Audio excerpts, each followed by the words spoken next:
Hello everybody, just want to go through the removal process to remove all your heater control panel on a Corsa E. This is a 2015 model.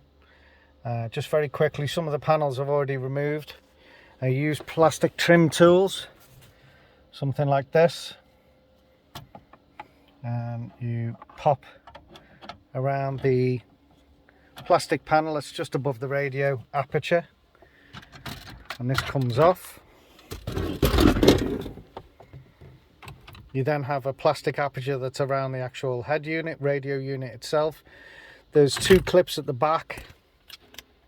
These two things here, they're quite hard to pull out in situ, so I had to remove these buttons here to get a little bit more leverage, and again using a plastic trim tool. Disconnect your electrical connections. This lower panel you just pull from underneath, it pulls off the front. I'm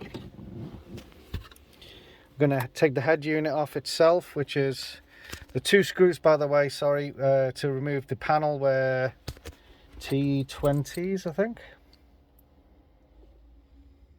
Yep, T20. They're also going to be used to remove the radio or head unit again. And I don't know if you can you see the silver headed bolt there? Remove them too, and then the actual control unit itself, the actual heater controls, they'll come down, and then you can work on them. Now disconnect your cables.